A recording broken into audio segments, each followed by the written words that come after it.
Hola amigos, and welcome back to another episode of La Vida Verde podcast. I'm your host, Matthew Human, here on location again this week, back at Ecovilla San Mateo to interview my good buddy, Yam Aisner.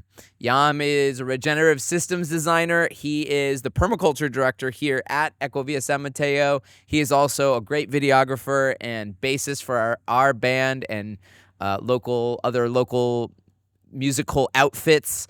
It's going to be a great conversation. Yam has a lot to say about permaculture. So if you're into permaculture, this is going to be a great episode for you. We hope you enjoy.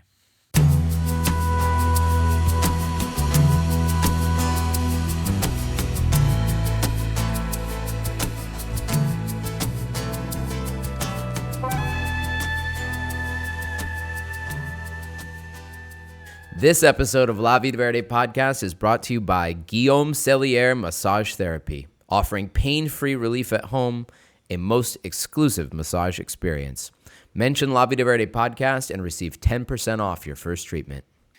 Yam Eisner. Hello. Welcome to La Vida Verde podcast. Thank you. Thank you for being here. We're actually in Ecovilla San Mateo, right? Mm-hmm. Which is where you live. Right. You're also working here. I also work here. Okay, great. Glad we got that out of the way. And you're the permaculture manager here. Yes. You got hired. Why? What was what does that mean? What does it mean to be the permaculture manager? Well, I think before that, because managing something, it kind of implies it already exists. But before that, when I came in, it was all in the design phase. Designing, right. Permaculture design. Right. Right. And so that was the main emphasis back then. Now it's kind of transitioning into management as well. But back then it was all about the design of this new project, about this new community. Which is huge. It's a pretty big project. It's 200 hectares. And what's really fascinating and I think beautiful about it is that out of those 200 hectares, not like in a normal development, they're not gonna develop the whole thing.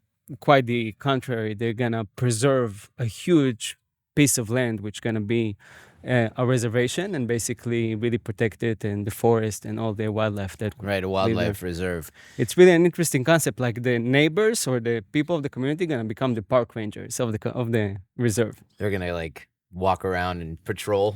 They're gonna care for it. They're gonna love it and protect it. Okay, well I love that. That's one thing I like about this project. It is a big, beautiful piece of land, and it used to be when we first moved here. This place was Panaca, which was a Colombian based company, like kind of a theme park for animals. And so you kind of inherited this project that had I'm curious, was it challenging designing around all the things that were already here? Yeah, it's a great question. Actually, there was some major challenges, mostly in terms of water management.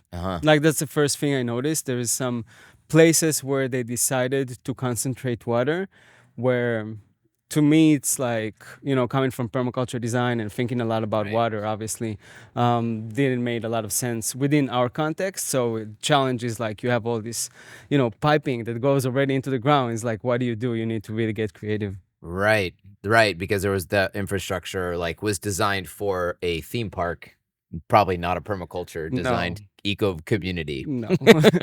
Okay, well, we can talk more about Ecovilla, but I want to talk a little bit about just you and growing up. You're Israeli. Right. I met your sister the other day. She's from a kibbutz in Israel where you grew up as well. Yeah, we're both born in that same kibbutz. And you lived there. How did you grow up there your whole life, or did you move? I grew up there until a certain point where my family moved to a small town in the north of Israel. Oh, okay.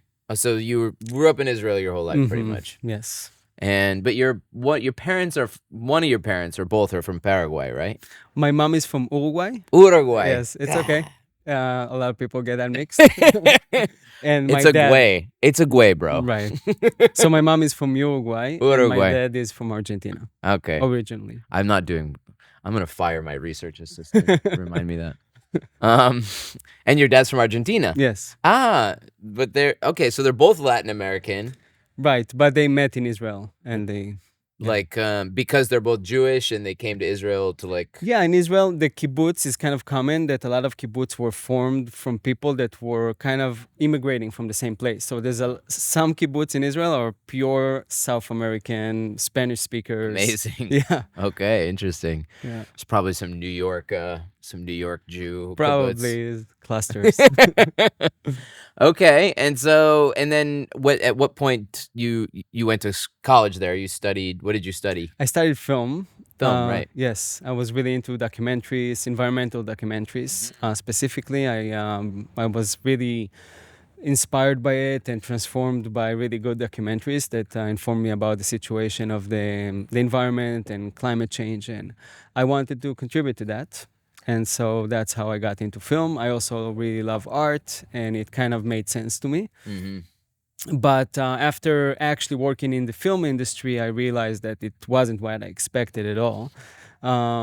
Making a documentary, especially about the environment, in that time didn't had a lot of funding. It was really hard to get, and so I found myself really struggling to find purpose. And before that, I got into permaculture. And you were already into permaculture. I did my What got you into permaculture? I think traveling. I went traveling for a year in South Central America, and I got exposed to different people that were into permaculture, and I was like, wow, this is super interesting. And I knew about permaculture course, and when I came back to Israel, I looked for one. I realized, oh, there's actually in Israel permaculture course. I was really like surprised, but I went and did it, and it was life-changing. Like in fact, my permaculture teacher Itai is from Israel, and his parents have like a permaculture farm there. So I was kind of has that been happening there for a while? I think permaculture in Israel is really interesting. It's a desert, right? I mean, mostly. No, I mean, people think that it's Mediterranean, I guess. It's actually has really different microclimates. Like we have a subtropical microclimate in Israel. We can grow, mangoes. We can grow a lot of the tropical fruits, bananas, mangosteens. In one specific area. In one specific microclimate in the coast, yeah. Interesting.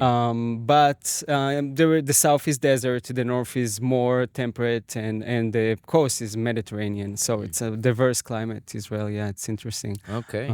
And so you went traveling around South Central America or South America?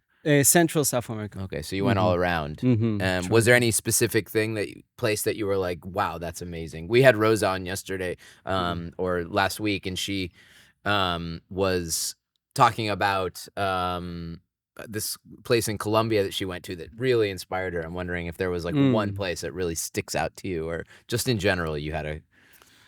Yeah, in terms of permaculture, you mean? Yeah. In terms of permaculture, I think Mexico was a big inspiration for me. Like a lot of clusters of permaculture. Yeah. I don't think of Mexico when I think of permaculture. I don't think of Mexico. But for me, I got to know. I think that's where I really got exposed to permaculture in Mexico. Did you speak Spanish? Did you grow up speaking Spanish? No, my parents, although Spanish speakers, they never spoke with me. Because in Israel back then, there was a mentality of like people should speak Hebrew because that's a national language, and we want them to not be foreigners. So right, that's why we need to all learn Spanish here, because it's the national language. Important. But also speaking other languages is helpful, and it is, especially if you're going to travel.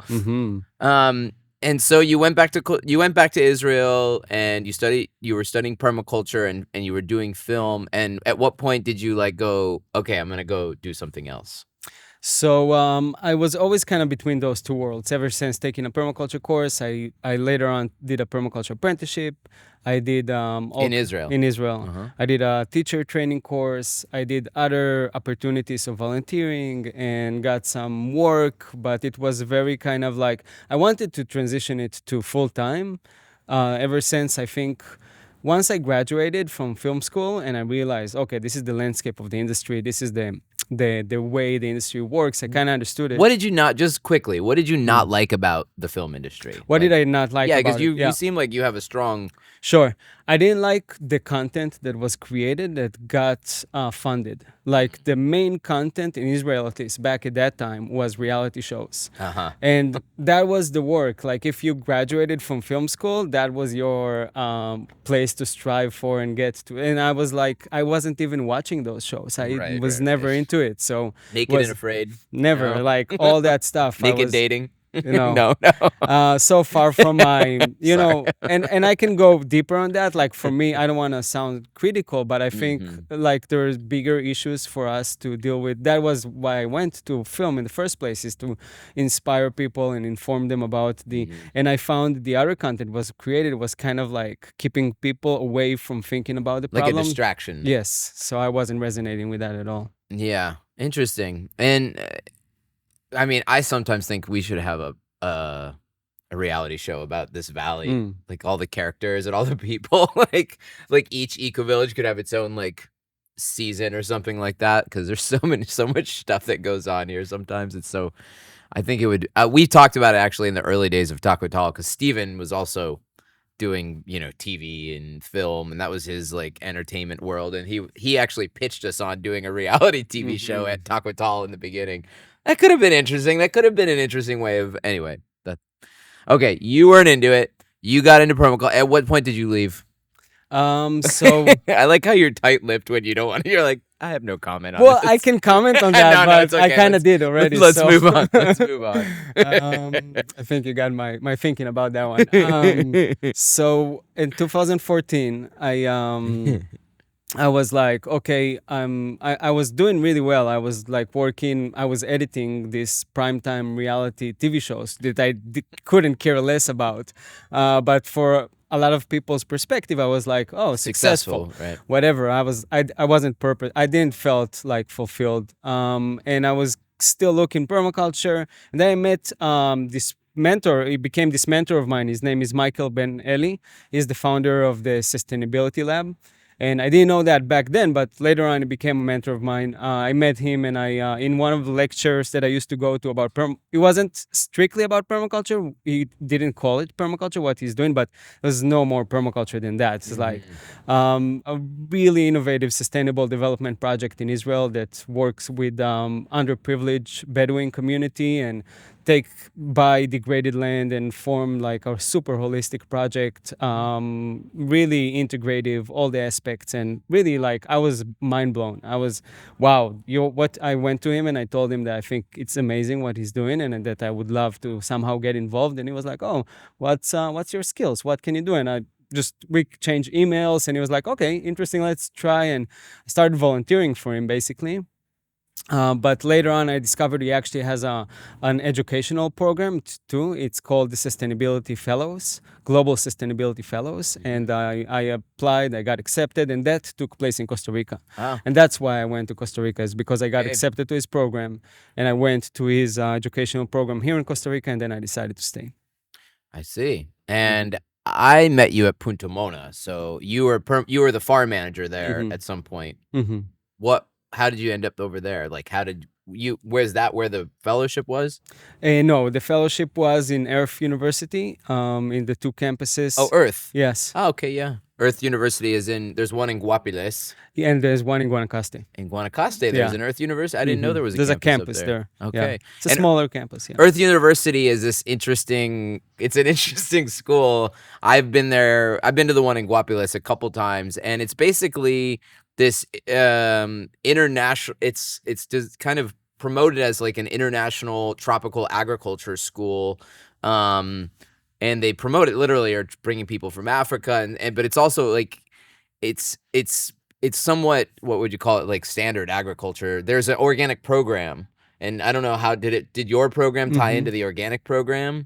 No, we were just hosted there. We were just like, he has connections and relationships, and they really like what he does, so they gave him the space to host us there and to use the campus as another observation facility, because we did a lot of studying about like different systems and what's the cutting edge, let's call it, in agriculture, regenerative agriculture. And you were at the one in Guapiles or in Guanacaste? We went to both. Okay, so the one in Guapiles, when I was there, I remember like very traditional agriculture. I remember on the wall, like, sponsored by Monsanto, sponsored by Coca-Cola, sponsored by Kellogg's, sponsored by and then Whole Foods. And so they had an agriculture program, because that's when I went there with Steven, like, he was actually speaking to the agriculture department, and we got a full tour. They have an organic farm program. So they kind of side by side. So so there was regenerative programs, you're saying, that they were like, yeah, and that's part of why he brought us there, as part of the program, because his whole let's say premise is that we can't really change the system using the same methods that the system is using. And part of conveying that message is showing us what they call organic agriculture, and that's why we went there, is to see how organic agriculture is practiced. We went to organic pineapple plantations, which is organic. Not regenerative. You buy an organic pineapple, you probably feel pretty good about yourself. At but Whole really, Foods if you for go and $5 see in the US. Yeah. But if you go and see how they're grown, I mean, the fact that it's organic doesn't mean it's good for the environment at all. Not at all. It's basically monocultures, and they're clear cutting jungles in order to grow pineapples, which is a dessert. And using like chemicals that may or may not really be organic, but are somehow passed through organic standards. Yeah, exactly. So he kind of goes by the known concept of we need to form a new system that make the old system obsolete, and that's what he is demonstrating, and I think with a lot of success. Good. And have you done a film? Is there a film about him? There should be something. I did some video work on him as well. Yes. Yeah. Is it online anywhere? Yes. Yeah, you can find it in the Sustainability Lab YouTube channel. Okay. Yeah. Cool. Shout out Sustainability Lab. Okay, so Punta Mona. I met you at Punta Mona. You were and Alan Cacao. You guys were kind of co-managing. Alan's another permaculturist down in the South who we'll have someday. We'll have him on a character. Totally. You and Alan Alan must have made a fun team like at Punta Mona. Super fun. You want to talk a little bit about Punta Mona? For people who don't know Punta Mona, in your words, how would you describe it? Sure. Punta Mona is an amazing place. It still is. It's on the Caribbean coast. It's Stephen Brooks' kind of baby. And there's definitely other people who gave a lot of love into that place. I can mention a lot of names, but you all know who you are. Punta Monians. And it's almost like a tribe. I think Punta Mona people is like people went through Punta Mona. They have this common experience, and when they get to know each other, even if we never knew each other, we're both in Punta Mona. We have this immediate bond. It's pretty amazing. It's because it's really first it's so isolated. You're like together. You need to take either a boat, 30 minutes boat ride, or you need to hike in the jungle for an hour and a half. And you need to find your way. More than is it an hour and a half? I mean, if you know more like a couple hours. Yeah. I got to a place where I was working there where I can like almost semi-run it in an hour and a half because I knew the trail and it was like super fast. But and so that feeling of isolation, I think when you're there, you feel like the whole world just disappears, and that's what it's a community, it's like people living together, sharing sustainable practices, sharing regenerative ideas and practices, and it's just a beautiful experience to be with so much like-minded people that are really inspiring, really special, and really proactive about. Was that your first kind of experience living? Well, you grew up in a kibbutz, but was the kibbutz living like I think of kibbutz now, like is it more like kind of like the way we live, like in everybody has their own home and kind of gets together sometimes, maybe they have more going on communally stuff, but Punta Mona's like people are like living on each other, like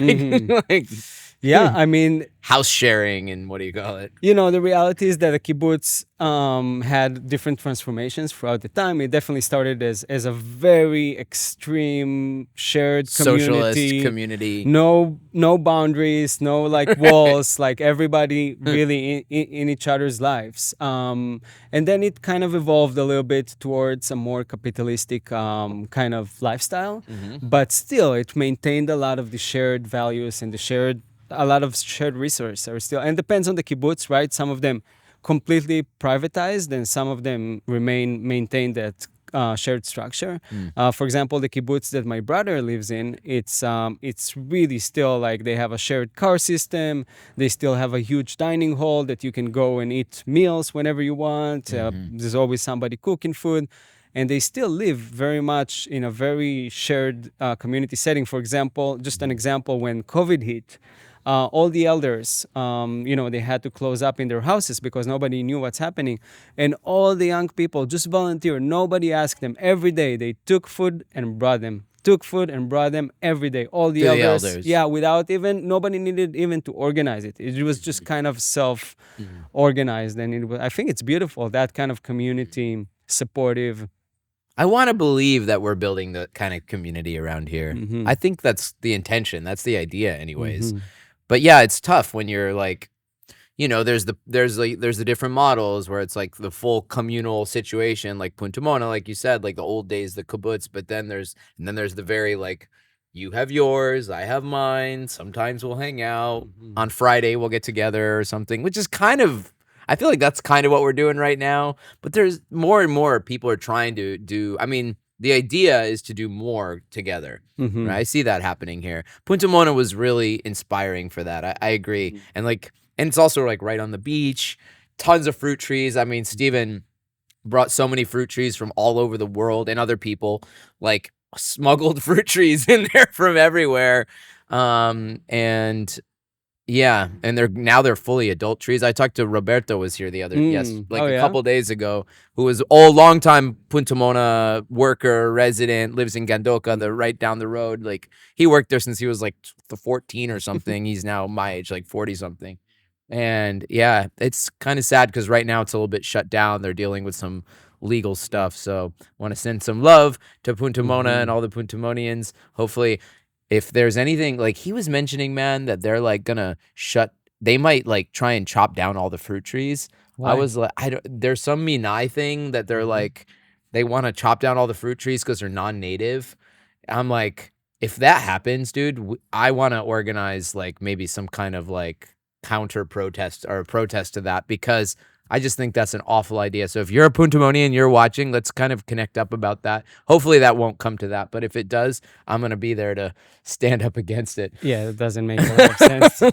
Costa Rica, bureaucracy doesn't make sense. Who's native anyway? I mean, that's a whole conversation, Right? I mean, the banana, is it native to Costa Rica? There's a million banana trees all over in that area for banana plantations. Plants just move around. That's what they do.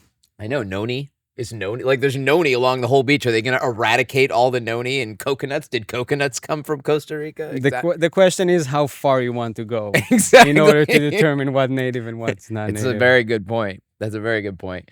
Okay, and then from there, I don't remember how you and I got into touch, but you were I needed a farm caretaker at Finca Vida Verde. I was at that time going back to the US and working like 9 months out of the year, especially during the rainy season. I was like, I had a house. I built the house.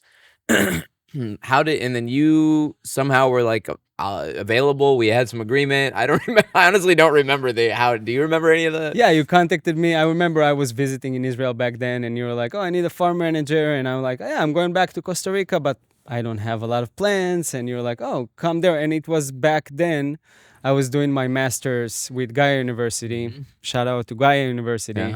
Integrative eco-social design. And I was doing it online. So it was like, oh, great. I can just work on my master online and take care of your farm. And it was a good. And it was even synchronicity because one of your teachers was Jennifer Morgan, who was a friend of mine in Nashville where I was living and working. So the whole thing was like, I had like mind blown, like all the weaving and the connections.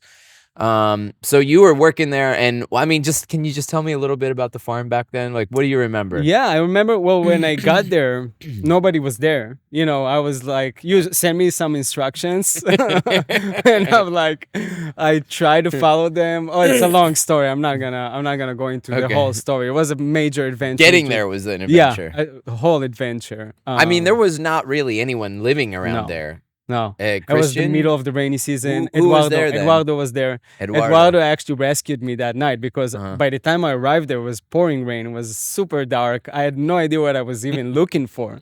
And And oh, I messaged you. I told you, look, I'm lost. Like it's dark and I'm lost. I can't find your house.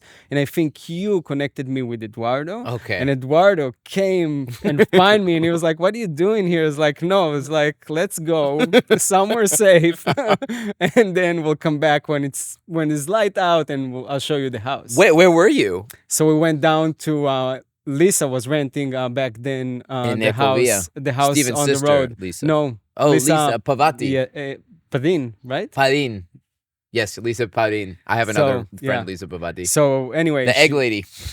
Egg lady Lisa. Lisa. She's the teacher. Awesome. I know, we love you, Lisa. She's not just the egg lady. Yeah, no. She's our friend. Awesome. And so they all saved me because I was wandering around in the jungle, not knowing what I'm looking for, and Okay, all right. Well, you made it. And what was what was the farm like? I think. The garden was kind of abandoned. The place was kind of overgrown. Yeah. And slowly I started caring for the garden, starting to plant a lot of stuff, germinating seeds, and just giving a lot of love to it. Planted that breadfruit on the bottom of your property. Yeah, you said that. That's right. And it's now fully. I mean, do you remember where that breadfruit came from, by the way? Because I'm trying. No, it was there when I got there. It was in a pot, and I was like, "Oh, better plant that one." It's either a Paul Zinc or a Punta Mona breadfruit. But anyways, it's a fully big, beautiful tree right now. So thank you, Yam, for taking care of the farm during those days. I know it was very challenging. I don't think we had a solar system, but it was like a basic one. No refrigerator. No, Had you ever lived that way before, like without a refrigerator? A lot of people haven't. In Punta Mona. You did. Yeah. So you had kind of some. Yeah. Okay. Yeah, because in Punta Mona we didn't have But there was no food deliveries. There was no nothing. Yeah, I mean, it was an off the grid experience, and back in those I love days. it. I mean, it's I love that lifestyle. So it takes a special person to be able to do that, and it's a serious history. One day we're gonna make a documentary about Finca Vida Verde and just talk with Tal, because those days were just kind of. That kind of level of homesteading was a different thing that I want people here that are like, I'm homesteading on my lot. Like, it's a different thing. I want people to understand. Okay, and then from there you traveled in California, and you've come back, and then you were doing. I know you were doing video down in the South for a while. You came and did video of the roots gathering. I remember one year. And I was kind of trying to combine my passion to permaculture and to film, and so you got back into it a little bit. Because that's what I wanted to do, is like share this what's happening with regeneration and stuff. But at some point I also realized like there's more. I saw the need for more good work to be done in just strictly in the regeneration permaculture side, and I just kind of dedicated myself to that and kind of left the video world behind. So that's what you're doing. That's pretty much what you're doing now. You're here at Ecovilla San Mateo. You're managing this project. Like, what is it? 2 years in now? 2 years, yeah, a little bit more. And what do you see yourself like here now? How is it going, and what's the future for yourself here, do you think? Yeah, it's great. I mean, it's moving so fast, really. There's so much progress, and we have the nursery. We have thousands of trees there. And, yeah, you showed me some of those trees. I was like, what? Yeah, we have 20,000 trees there or more. And a lot of them are, native by definition. Coming back to it, we're really trying to kind of prioritize those. But really, the idea is how we can create an environment that both the wildlife can thrive in, and also humans can depend on it in terms of food security, and prioritizing more nutritional food security trees or plants than just desserts and fruits. And I think it's worth saying, like, that's one of the benefits to like rehabilitating a place that's already been like same with kind of our area in Tacotal, and these areas were not like pristine old growth forests. Like, permaculture is best, in my mind, is best practices and proven it as a rehabilitation program, like a place that's been destroyed by capitalism and like old school mentality, that this place was the trees were already cut. You're inheriting a place that's like there's already big open spaces, maybe like a second growth or third tertiary. Right, but before that, back then, it was a rainforest. It was a lush Right, rainforest. before yes. the people came in and tried to capitalize on it and cut down all the trees, probably sold the trees, used some whatever, like. But we're inheriting these situations that are, like in Alegria, for instance, cattle land. In Ecovilla, same. And in Tacotal, it was cattle land. And so it's like years and years and years of like cattle and human interaction that really wasn't, I mean, you could just let the forest reclaim it, or you can interact with it. I'm curious, like, this is a big thing for me. Like, one of the things I took away from Pioneers a couple years ago was human interaction and land stewardship is actually more effective for regenerating land than just conservation, letting it just grow back on its own. There's a lot of research that demonstrates that. The thing is that we kind of maybe want to understand is that a forest or any natural system is forged over processes that are, hundreds of millions of years long.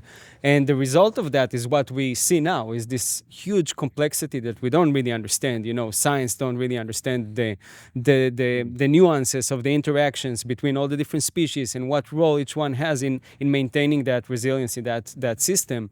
And so now thinking that we can clear cut it and just let it do its thing again is kind of like missing the point that it actually took it hundreds of millions of years to do it. Point.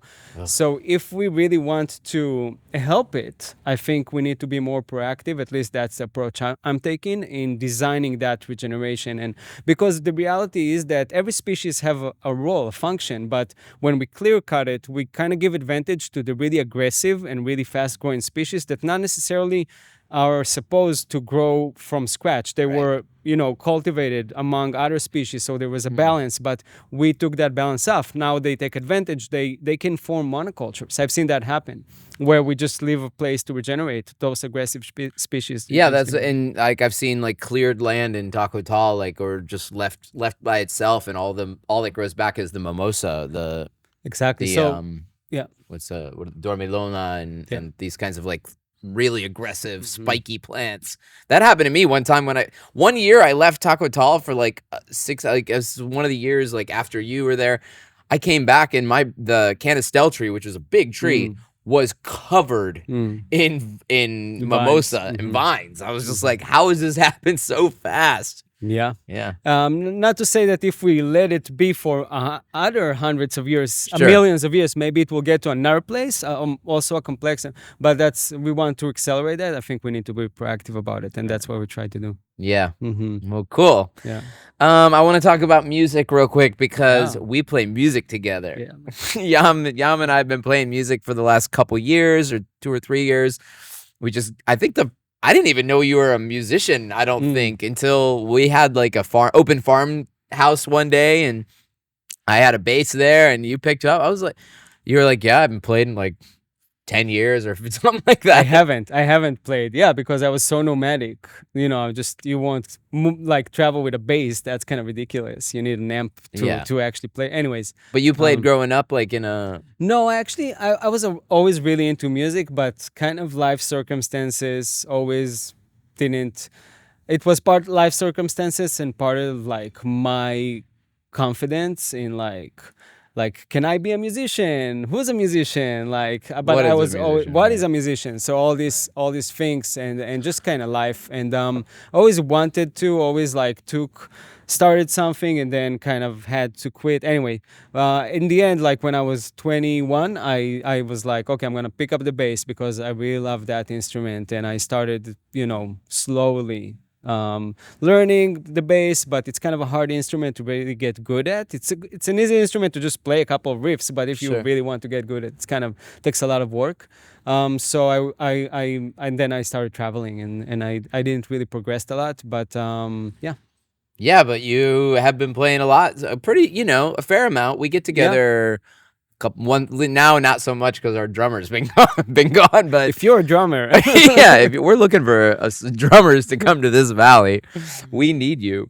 Yeah, no, we've had some really good times playing music together. A lot of great parties, a lot of events. We played in Vision a couple years ago, together on the main Soul stage, which was epic. And we got some great video that you actually edited. So if you want to go check out to go to my page, Matthew Human YouTube, and you can check out what was it? We did a video on Envision 2023, Let's Live Free. Drums into a Grateful Dead cover that was super fun. We had a great band. That was really good time. And we got more coming up, but we don't know what it is, but we'll keep playing music. Yeah, and you are a musician, Yam. You are definitely a musician. Yeah, no, I don't have doubts about it now. Yeah. Good. Well, there's so much more we could talk about. I had other things on the list, but I think this is a good time to call it. I appreciate your time, brother. Thank you. Yam Eisner. Always fun to chat. Yeah, brother. This is La Vida Verde podcast. I'm your host, Matthew Human. We release episodes every Tuesday on YouTube, on Spotify, on Apple Podcasts.